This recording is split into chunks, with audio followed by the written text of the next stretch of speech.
Okay, so good afternoon. Ito yung gustong ipagawa ng client natin. Ibibideo ko na rin, para i-post ko na rin para sa ibang clients.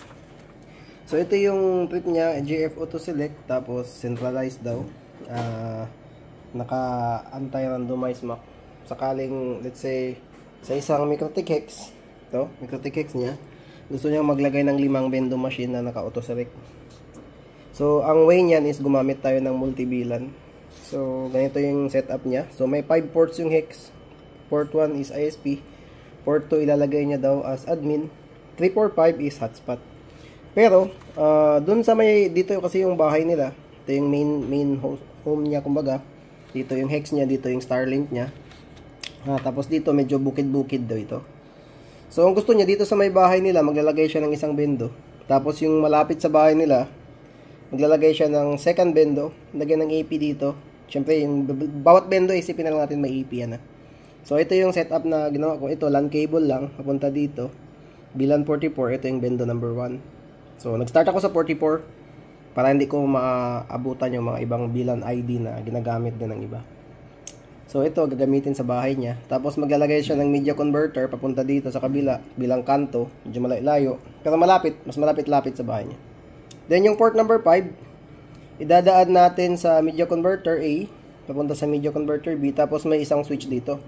So ito medyo malayo talaga kasi lalagay niya dito sa medyo deserted area na. Hindi naman deserted masyado pero walang internet doon masyado sa area na 'yan. Tsaka may palengke daw dito. So dito maglalagay siya ng isang bendo, maglalagay tayo ng desktop switch, gigabit switch katulad nito, meron ako ditong tenda. Susubukan natin kung gumana. Tapos maglalagay doon ng 3 bendo, bendo number 3, VLAN 46. Tapos isang media converter para sa bendo number 4, VLAN 47. Another set ng media converter, bendo number 5, VLAN 48. So, bali parang meron pa siyang isang switch dito para sa 3 bendo pa. So, hindi ko alam kung kaya ng isang Starlink ito or kaya ng hex. Pero sabi niya, estimated naman hindi aabot ng 150 yung hindi naman daw mag-abot ng 150 yung users na sabay-sabay. And doon sa kanila medyo mabenta yung ganito. So, ang sa testing ko ngayon is meron akong hex. Yan. ISP, ito nilagay ko sa desktop para makita niya na pwedeng gawing admin. Ito nilagay ko sa bendo number 1, VLAN 44. Tapos yung port 4 nilagay ko sa bendo number 2, VLAN 45. Yan nga lang, hindi pa ako nakalagay sa switch. So, mamaya iti-testing lang natin. Kasi dalawa lang yung set na nagawa ko ngayon. Isang VLAN 45 ito. Partner niya ito. Tapos yung VLAN 44 doon, yun yung partner niya. So dapat auto-select ito, random,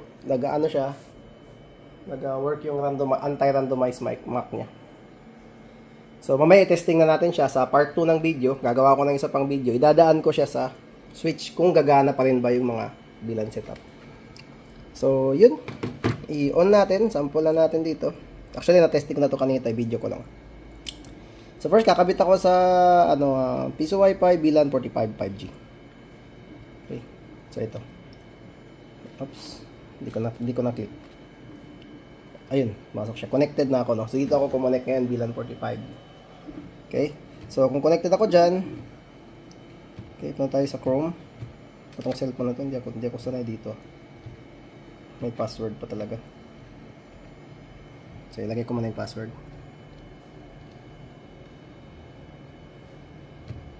So, yan. So, i-refresh ko yan. So, yan. Back online na daw ako. Check natin kung tayo YouTube.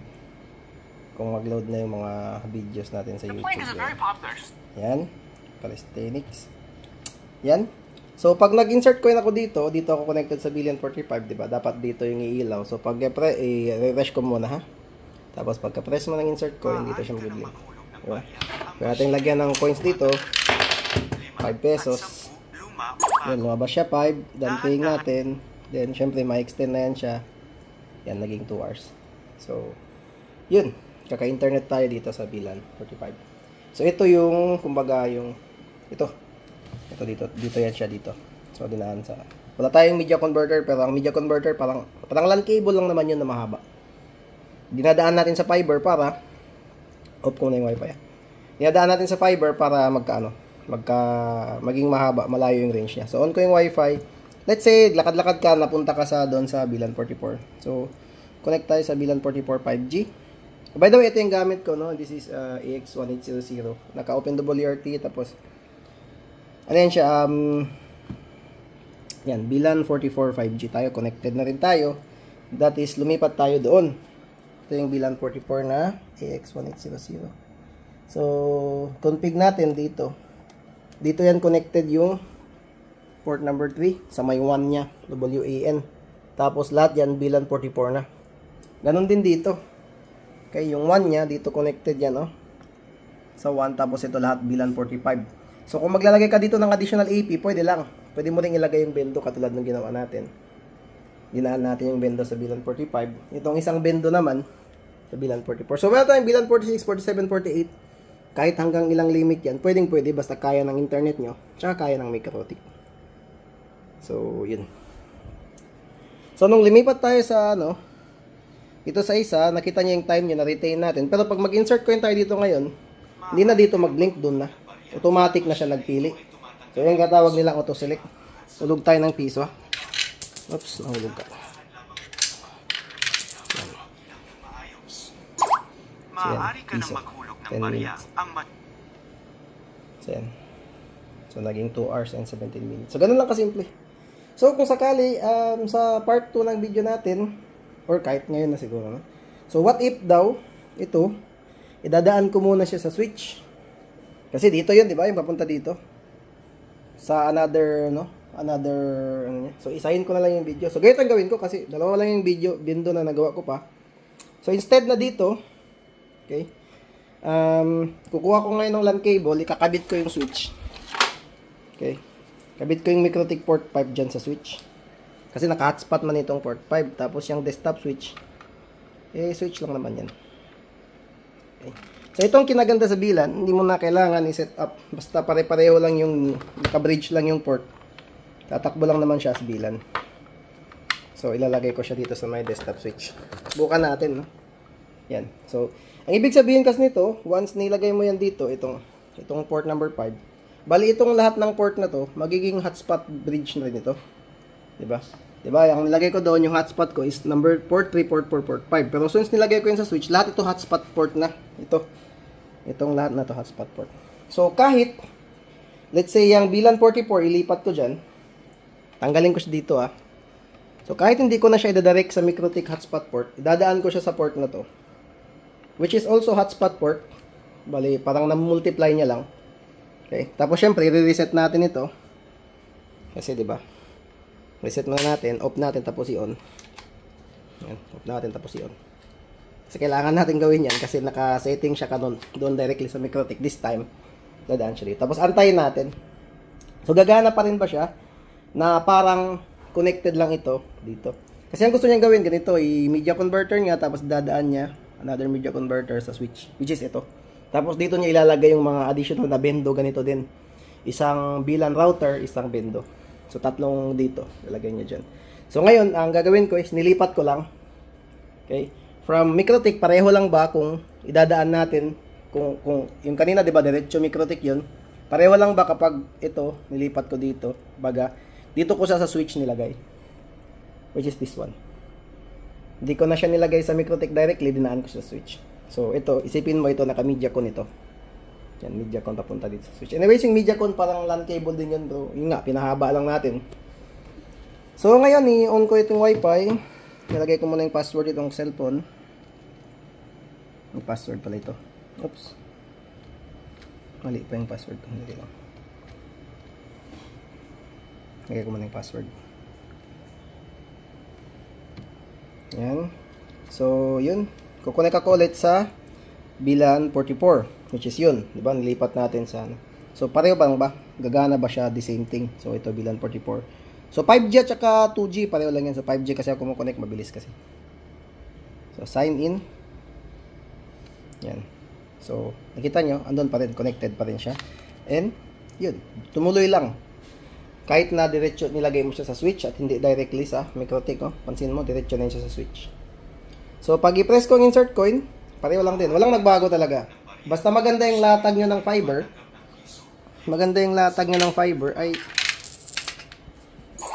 Yan. maghulog ng Wala, barya, kahit delay ang wala. machine ay So, basta, yun nga, yung importante lang talaga is yung paglalatag ng fiber. Kailangan maganda yung latag nyo ng fiber. Kasi para mawalan yung low, hindi masyadong malaki yung losses. Okay? So, ganun din yun. Pag, let's say, kahit saan ka dito ka man naghulog, or tapos nakapunta ka dito, nakapunta ka doon, yung time mo, pare-pareho lang. Kasi isang mikrotik lang yung gamit mo dyan. Okay, punta tayo sa bilan 45 ha. Bilan 45, 5G. Okay, bilan 45 na lang para matesting din natin yung 2.4G. So again, napunta ka dyan ka naghulog. Okay, dyan ka nag-wifi, tapos inop mo, nakalipat ka, nagtakbo ka, or napunta ka dito sa kabila. Dyan, napunta ka dyan sa bilan 45. So, nakita mo yung time mo, i-refresh lang natin. Yan, nag-back online. Medyo delay yung cellphone na to. Yan, back online na siya. This time, kung sa bilan 45 ka connected, pag press mo lang insert coin, ito na yung ilaw. Automatic. Kasi ibang bilan value ito eh. Ito kasi connected siya dito. Okay. Yun, connected siya. Yung bilan 44, doon. Ito, dito siya. Yan yung kanyang. So, yung extend yung time mo, centralized siya. Centralized. dahan-dahan lamang po sa paghulog ng barya Kung para mabilang damping ng natin. So, yan. Naging 3 hours yan. Yan. So, centralize yung time mo. Kahit saan kang bilan, pwede. So, bali, itong setup na to, isa lang. Pero, medyo na-expand lang natin dahil sa mga fiber and MediaCon. Tapos, ginawa natin siyang auto-select. Okay, hindi napapansin ng customer na nagbabago siya ng network. Akala niya parang isa lang kasi. Kahit saan ka pumunta, pareho yung time. Pag press mo ng insert coin, yung pinakamalapit na bendo sa'yo, yun ang ilaw. Kasi pag dito ka, dito man yung malapit na bendo, di ba? Sa bilan 44, dyan ka. Dyan yung malapit na bendo. Yan yung ilaw. Pag dito ka nag-connect, ito yung bendo na connected sa kanya, ito yung ilaw. So, pwede mo siyang i-centralize, tapos auto-select. So, yun yung gusto natin mangyari. Yun yung gusto niya, parang i-daisy chain niya siguro dito. Dito, actually, kung maglalagay ka pa ng additional na ano doon sa kabila, pwede ka pa. Pwede mong i-centralize na ganito. Actually, ang worry ko dito, hindi yung setup ng bendo eh. Okay lang, kayang-kaya ng MikroTik hex yung 5 na bendo. Okay. Anyways, yung ISP na Starlink is 200 Mbps lang naman. Pero baka mag-lag, no? Kailangan siguro mag-dual ISP kayo, sir. Okay. So, pwede mo naman i-maximize yung ports gamit yung mga ganito. Kasi, di ba? Instead of isang port lang yung port 5, na-multiply mo siya. Ngayon, pwede kang maglagay ng additional bendo pa dito. Itong mga gigabit ports naman to. Desktop switch lang, mura-mura lang. Tenda desktop switch, gigabit. Pwede din yung mga TP-Link or D-Link na desktop switch. Hindi mo na kailangan yung smart switch. Kasi MikroTik na yung bahala sa bilan setup. MikroTik at saka yung bilan router. Yung ganito. Okay, pwede din 5v5 pero hindi ako marunong. Ito kasi OpenWRT kaya medyo bihasa ako sa pagko-config sa kanya. Yan, maraming salamat. And by the way, Wi-Fi 6 din pala ito siya. So, yun yung kinaganda. Gumagana yung kanyang Wi-Fi 6 compatibility. Tapos, backwards compatible din siya sa mga old cellphone. So, yun. Tapos, dual band 5G and 2.4G. Yan, maraming salamat. So, very easy to use lang. Ang pag-setup sa kanya is, yung ito, ikabit mo lang sa hotspot port. Kung na-short ka na, lagyan mo ng desktop switch. Ganun lang. Tapos yung bendo set naman, ilagay mo dito. So, ito yung first. Ito, ilalagay mo sa hotspot port. Pwedeng via MediaCon or anything. Kung na-short ka, short ka ng port, pwede mong lagyan ng desktop switch. Ganun lang yung pag-setup. Tapos, kahit magkabaliktad-baliktad yung setup mo, di ba? Pansin mo. Ito, bilan 44, galing dito yung sa initial ko. Tapos, nilipat ko siya sa switch. Nag-work lang. Parang walang nangyari. Kasi nga, hindi natin sineset up yung actual LAN. Ang ginagamit natin is yung virtual LAN. So, kung ano yung bilan tagging niya, kahit saan siya located, yun yung masusunod. So, ito, bilan 44, dito kanina. Diba, direct siya sa MikroTik nung una. Tapos, nung second testing natin, dito ko nilagay sa switch. Walang nagbago. Parang connected lang na pareho lang. So, yun ang kinaganda sa settings ng multi-VLAN. Tapos, Wi-Fi, auto-select. Yun nga lang, yung portal ko medyo pangit tingnan. Pero, maganda naman, no? Simple, tapos, okay naman siya. Pero may mas maganda akong nakita sa YouTube. Hingin ko yun. Bibilin ko yun. Kasi yun lang ilalagay natin. Ayun, maraming salamat, sir. Hindi ko pa nagawa yung 5. Binidyo lang kita kasi medyo baka excited ka na. So, bigyan kita ng video ng ganito. So, ganun yung mangyayari pero magiging 5 yung benda natin. Ayun, maraming salamat.